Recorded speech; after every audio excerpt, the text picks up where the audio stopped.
Não é possível a gente conjugar o momento presente sem a junção de tudo isso. E a conjugação do futuro, esse tempo que a gente nem sabe se vai ter, depende da articulação sábia do passado que nós tivemos com o presente que hoje a gente tem.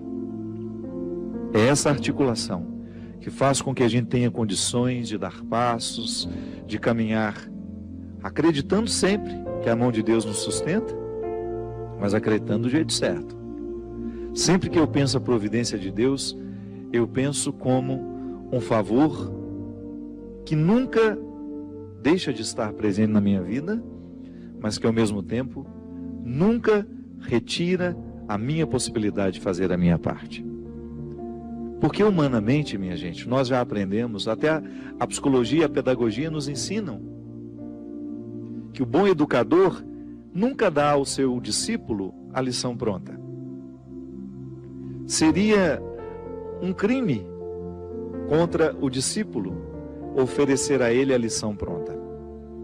O mestre dá a certeza de sua presença, para retirar alguma dúvida, para poder ajudar a dissolver aquilo que está atrapalhando e prejudicando o aprendizado, mas em alguns momentos o discípulo terá de conviver com a sua solidão.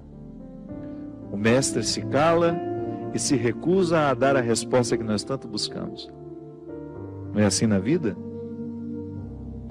Há respostas que Deus só pode nos responder através do silêncio dele. Isso é mão de Deus também nos sustentando. Que às vezes a gente tem a ilusão, e isso é fruto de uma visão ingênua. Infelizmente, o discurso religioso ao longo da nossa vida pode nos colocar visões ingênuas de que Deus vai fazer tudo por nós, de que Deus faz isso, que Deus faz aquilo. Tá certo? Nós temos o direito de acreditar na proteção divina. Mas nós não estamos desobrigados de fazer a nossa parte. Porque é uma questão de sabedoria, de maturidade. O pai faz isso com o filho, a mãe faz isso com o filho. O amor não pode nos fazer pensar, o amor que a gente sabe que Deus tem por nós, não pode nos fazer pensar de que Ele fará tudo. Gosto muito dessa expressão. Nós só temos o direito de esperar pelo impossível depois que a gente fez tudo o que nos foi possível. Então Deus nos protege? Sim. Mas Ele também pede que eu faça a minha parte nessa proteção. Eu rezo a Deus pela minha vida, peço para que Ele me dê saúde, mas preciso fazer a minha parte para que essa saúde seja uma realidade na minha vida, não é? O cuidado que eu tenho comigo é uma expressão dessa minha parte, do milagre que eu preciso realizar diariamente. Então, às vezes eu identifico a mão de Deus estando presente na minha história, mas não me segurando como eu acho que segura. Sim, alguns desamparos são importantes demais no nosso processo humano. Seria muito interessante se a gente aprendesse isso desde o berço, mas infelizmente não. Então nunca é tarde para a gente aprender. A desproteção que às vezes nós sentimos na vida também é a mão de Deus, porque aquele que ama desprotege. Para que você fique exposto àquilo que você precisa viver e experimentar, sozinho. A presença dele sempre nos olhando, sempre nos orientando, porque isso é muito interessante.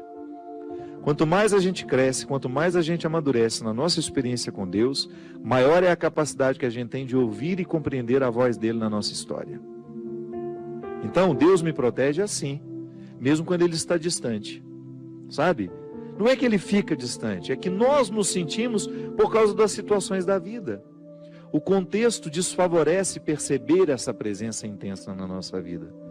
Então, aquele momento de desconsolo, ah, meu Deus, parece que eu estou abandonado pelo Senhor. Não é não. Esse desconsolo faz parte dessa proteção dele na nossa vida. Porque quem ama sabe muito bem que o amor também precisa passar pela dura experiência da desproteção. Porque excesso de amor desprotege. Não é assim que funciona? Quando uma pessoa é excessivamente protegida, no fundo, no contrário de tudo isso, existe uma desproteção, porque aquela pessoa não consegue amadurecer. Então ela vai ser eternamente ingênua, vai ficar eternamente acreditando que ela está dentro de um conto de fadas. E a vida não é um conto de fadas. Então, acreditar na proteção de Deus não nos dá o direito de pensar que Deus fará tudo por nós, que caminhará por nós. Não. Ele vai estar sempre nos fortalecendo à frente dessas batalhas que nós precisamos enfrentar, mas nós estaremos na responsabilidade de realizar a parte que nos cabe. Foi assim com Moisés. Essa música cita Moisés, né? Foi essa mão que ajudou Moisés a dividir o mar em dois. Há nessa passagem uma riqueza muito grande que está em Êxodo. Quando Moisés está apavorado, porque ele retirou o povo do Egito e saiu na direção dessa terra protegida. Protegida não, prometida. Está vendo? Que também é um pouco protegida, né? A terra prometida seria alcançada, uma promessa que Deus fez a Moisés, desde que ele se encorajasse a retirar aquele povo da escravidão e atravessasse as dificuldades do deserto. Veja que quem já teve a oportunidade de ir a Israel sabe muito bem o que é o deserto. Você entrar naquele deserto para chegar a um lugar que não sabemos onde é, que só está no coração de um homem, como promessa, é uma dificuldade muito grande. E o povo acreditou, foi atrás de Moisés, começou a viver as restrições do deserto, a fome, começou a sentir saudade das cebolas, né? Porque no Egito eles comiam cebola. No tempo da escravidão a cebola era o principal alimento. Por isso que às vezes a gente usa a expressão, não fique chorando as cebolas do Egito, não é assim? Você já deve ter escutado essa expressão, quando alguém lhe aconselha para de lamentar o passado. O que é lamentar as cebolas do Egito? É dizer, eu era escravo, mas tinha esse alimento. Eu tinha cebola para me alimentar. E agora eu estou livre, mas não tenho nada. Calma. Dê tempo ao deserto. Permita que o deserto lhe diga o que ele precisa dizer. Até a fome. A restrição, ela é importantíssima no processo humano. A gente identifica o tempo todo que pessoas são estragadas porque não lhes faltou nada. É terrível quando você tem um filho que foi paparicado desde criança, não lhe faltou absolutamente nada, e de repente, no descampado da vida, de repente aquela pessoa precisa enfrentar o deserto da vida e ela não tem munição o suficiente para dar conta. Aí fazer o quê? Como é que nós enfrentamos o deserto? Ali naquele momento, quando Moisés retira o povo da escravidão e se encoraja a levar este povo pelo deserto a caminho da terra prometida, ele também sente medo, ele também não sabe o que vai ser. Por isso ele o tempo todo, através das manifestações de Deus naquele momento da vida de Moisés, ele se comunica com Deus. São as epifanias, né? Que são essas manifestações gloriosas de Deus ali, através da realidade simples. É a sarça que arde, é a pedra que jorra água, enfim.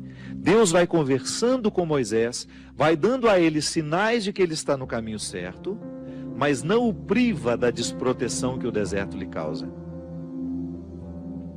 Então, desprotegido naquele deserto, materialmente falando, ele pode firmar uma confiança em Deus que nenhum outro conforto havia dado. Está vendo como é interessante?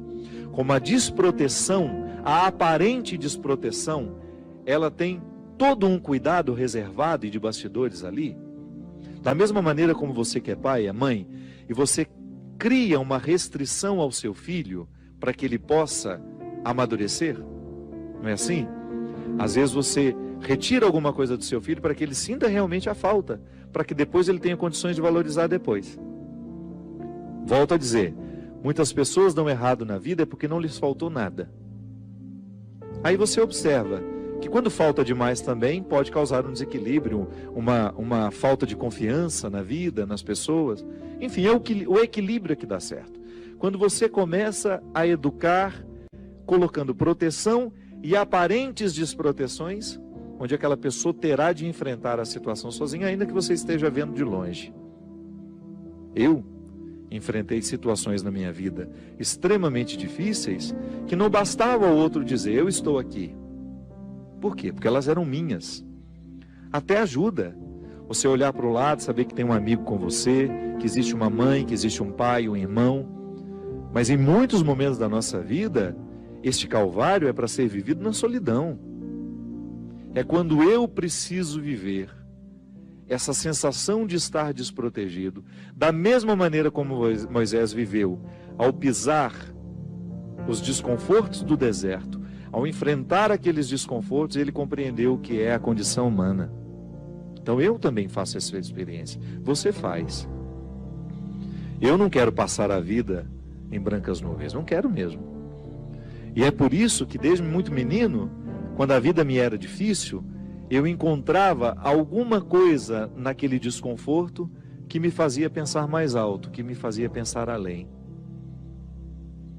Moisés, vivendo o desconforto do deserto, precisava convencer os que estavam ao lado dele de que aquele desconforto valeria a pena.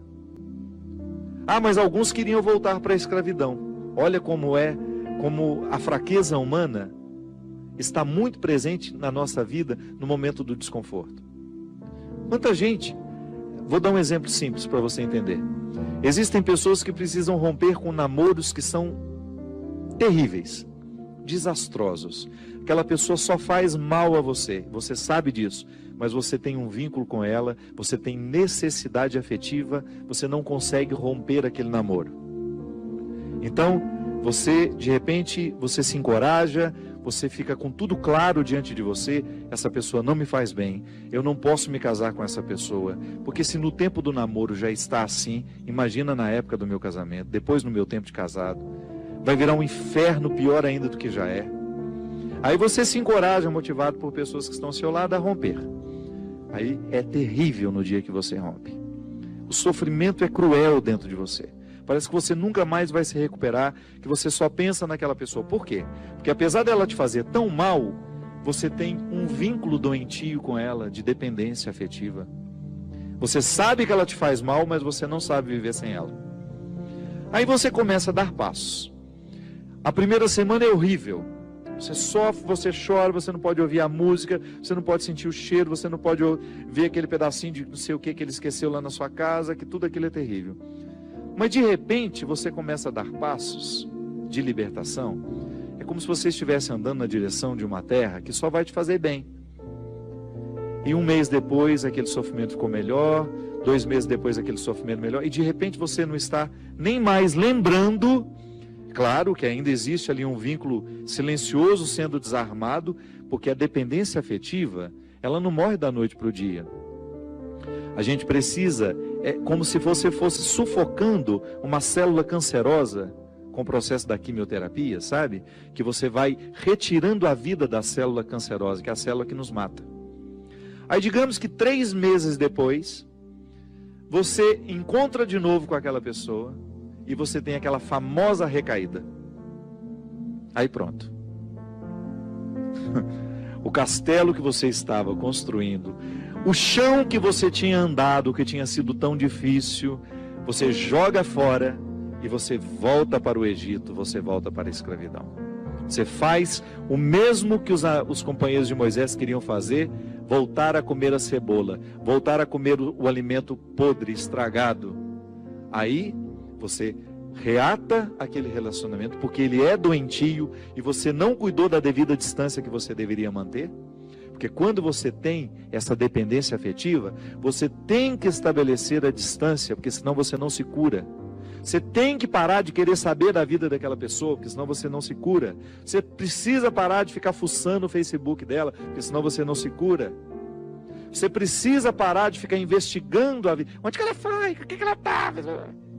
Você tem que cessar todos os pontos que podem lhe fazer querer voltar para o Egito. Porque senão você nunca vai se libertar. Aí 3 meses depois você está bela e formosa já, matando a célula cancerígena, você vai dar mais uns beijos na boca, volta àquela dependência horrorosa e o inferno retorna na sua vida. Na sua primeira semana é até bom que está tudo voltando.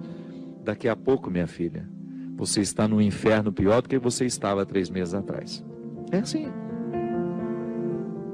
Quando a gente não sabe viver o desconforto que nos edifica, a gente se boicota o tempo todo. É como parar de beber, é como parar de fumar.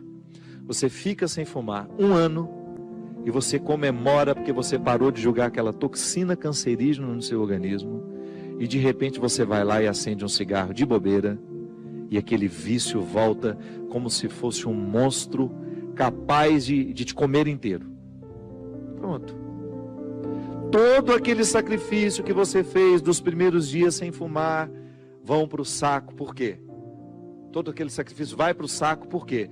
Porque você não foi capaz de viver o desconforto de renunciar. Minha gente, é impressionante como essa mão de Deus nos auxilia assim, nos fazendo conscientes do que nós precisamos romper na nossa vida. São situações que a gente precisa estabelecer limites para elas, porque senão a gente não vai ser curado nunca. A gente vai ficar eternamente doente na fila dos necessitados, chorando e mendigando um pãozinho de bondade do outro, um pãozinho de afeto do outro. Pelo amor de Deus, nós não fomos feitos para isso. Nós não fomos feitos para ficar arrastando dependentes afetivamente dos outros. A gente foi feito para amar. E o amor só tem sentido na nossa vida se for para nos edificar, se for para nos ajudar a atravessar o desconforto do deserto. Caso contrário, ele não faz sentido. Esse pseudo-amor, esse falso amor que às vezes a gente diz sentir um pelo outro, que não nos ajuda nos desconfortos do deserto. Eu preciso viver os meus desertos, você precisa viver os seus. E os verdadeiros amigos são aqueles que reconhecem os desertos que o outro precisa passar e fala: isso mesmo, vamos passar por esse deserto porque você precisa dele.